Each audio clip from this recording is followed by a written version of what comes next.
إِنَّ صَلَاتِي وَنُسُكِي وَمَحْيَايَ وَمَمَاتِي لِلَّهِ رَبِّ الْعَالَمِينَ إِنَّ صَلَاتِي وَنُسُكِي وَمَحْيَايَ وَمَمَاتِي لِلَّهِ رَبِّ الْعَالَمِينَ.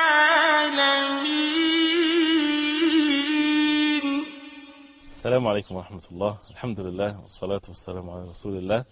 The ibadah, the acts of worship done from head to toe to fulfill the purpose of our life, to seek the pleasure of Allah subhanahu wa ta'ala alone by following the way of the Prophet alayhi salatu wassalam.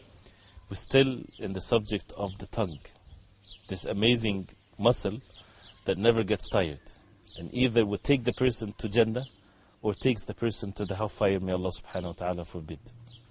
We talked about some of the things that we need to use our tongue and to get busy with and to use our tongues in fulfilling it, and one of which is the dhikr, the remembrance of Allah subhanahu wa ta'ala, and to enjoin good and forbid evil.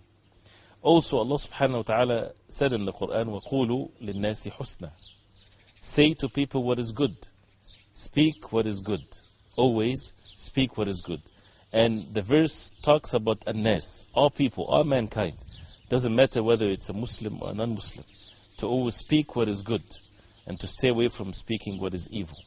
What is husna? What is goodness when it comes to matters of speech? Anything that comes under this category, whether it's an act of worship, as we heard before, like dhikr, or enjoining good or forbidding evil, or anything of goodness, a person speaking in a nice way to someone, whether it's a husband to a wife, wife to the husband, relatives, kin and kinship, and people working with one another, things of that nature, always speaking what is right. That means, and this is something that we talked about last time, we need to make sure that our speech, we consider them as actions. They're not just words that comes out of our mouth and we're not aware of what it is, and doesn't matter whether it's good or evil, because we heard the hadith of the Prophet ﷺ that a word can be the reason for the person to be thrown into the hellfire for 70 years. So that means before we speak, we have to think.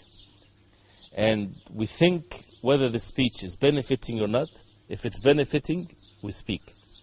If it's not benefiting and it's harmful, we do not speak definitely.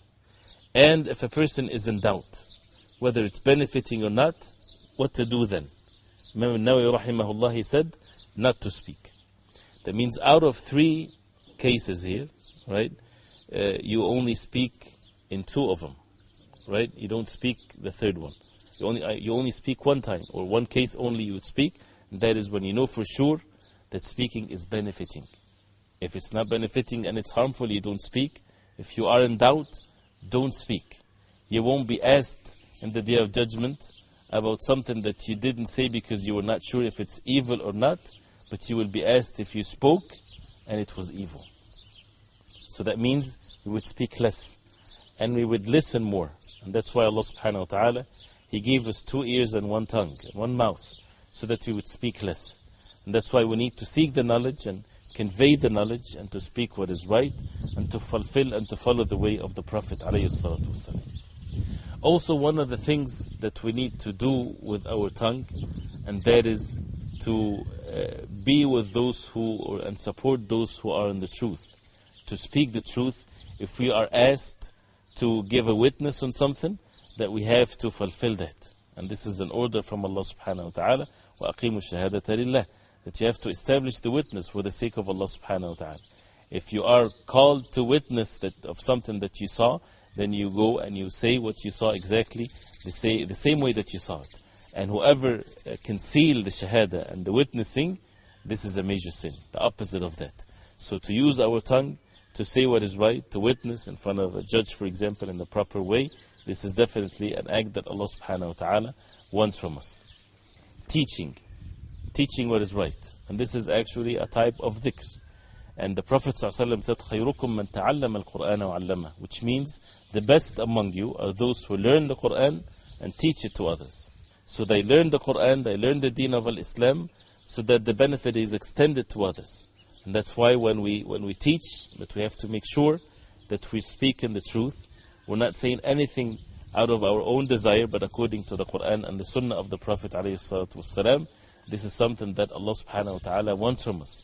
And that's why the deen of Islam has been given from one generation to the other by the gatherings of knowledge. The Sahaba radiallahu anhum, they sat with the Prophet ﷺ, and the Prophet ﷺ spoke to them, conveyed the message to them. And this is what Allah subhanahu wa ta'ala says in the Qur'an, يَا أَيُّهَا الرَّسُولُ بَلِّغْ مَا أُنزِلَ إِلَيْكَ مِنْ رَبِّكَ وَإِن لَمْ تَفْعَلْ فَمَا بَلَّغْتَ رِسَالَتَهُ. That, O Messenger of Allah, بَلِّغْ, convey what Allah subhanahu wa ta'ala had revealed to you. And the same way the companions radiallahu anhum, they conveyed the message to the generation after them, and one generation after the other, they conveyed the message the way it is. It is not our job to make things according to what we think it is, not to fit it according to our societies or cultures or whatever. Our job is just to convey the message. Because the religion of Islam is beautiful by nature like this.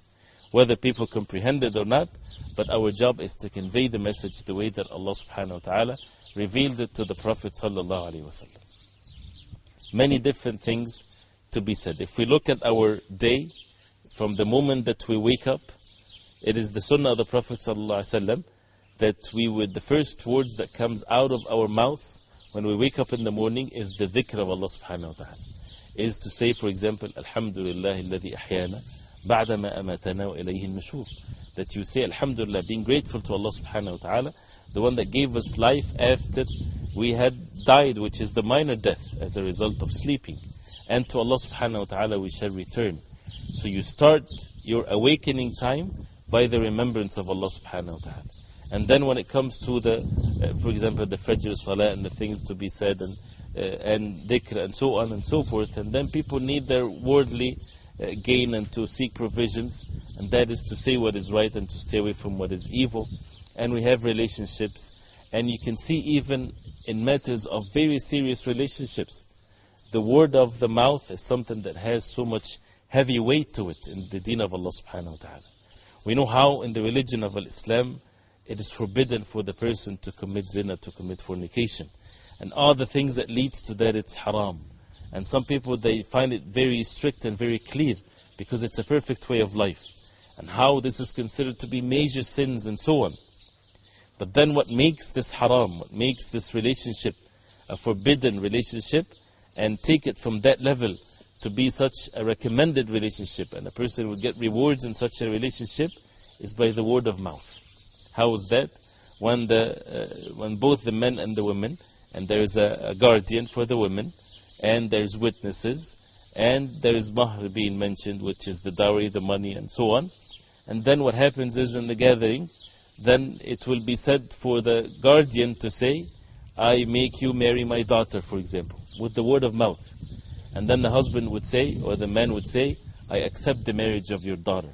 Once they say this, and there's witnesses, and there's the guardian, and so on, marriage is established. They don't have to write anything. They're already married. So what is forbidden becomes halal. All of that by a word of mouth, which is such an amazing thing. That means it's a very serious thing. Every word has its value in the deen of Islam. Every word has a value to it in the religion of Islam. Words can cause so much great benefits and also can cause great disasters, basically. And this is something that we will talk about it, inshallah ta'ala, in more details.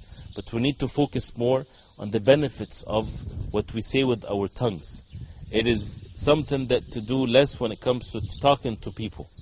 We should do more with moving the tongue, things that we do on our own selves alone, basically. Reciting Qur'an, making dhikr. Should be the most concern. We do a lot of this, right? Because we know for sure that this is good for us. But when it comes to talking with others, then this is basically, it's a very dangerous field. Because we either would speak what is right or speak what is evil.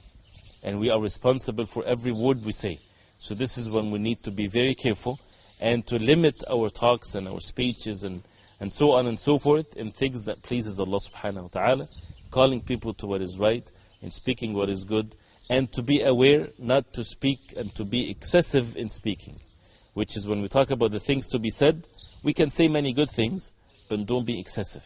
And this is what the early generations of Islam, They called it fudul al-kalam, which means when you talk too much. When a person talks too much, he is bound to fall into mistakes as a result of that. Especially in gatherings where people are gathered together, they will talk, and then eventually they might fall into backbiting, they might fall into mocking someone, and so on and so forth. Why? Because they just keep talking and talking and talking without thinking before they would speak. So, speech is part of our actions. If we count that as part of our actions, many of the things that we say, we would not say. And fasting in the month of Ramadan and certain acts of worship, the system in the religion of Islam basically train us that we would speak only what is good and speak only what is benefiting to us. And when we go from one stage to the other, we would train ourselves till we reach this best and the most perfect way according to the way of the Prophet ﷺ. We would only speak what pleases Allah subhanahu wa ta'ala. Next time, inshallah ta'ala, we'll talk about the things that are evil for us to say, or the things that when we conceal, it's considered also to be a sin or a major sin that needs more than one episode to get to know the diseases, the faults, the evil things, the sins that can lead the person to the hellfire from this small organ, this small muscle that never get tired, either would speak what is good, or otherwise we ask Allah subhanahu wa ta'ala to give us the steadfastness and to make us among those who follow the way of the Prophet ﷺ in our speech and our actions, to increase our iman and to perfect our iman. وصلى الله وسلم وبارك على محمد وعلى آله وصحبه وسلم. والسلام عليكم ورحمة الله وبركاته. قل إن صلاتي ونسكي ومحياي ومماتي لله رب العالمين. قل إن صلاتي ونسكي ومحياي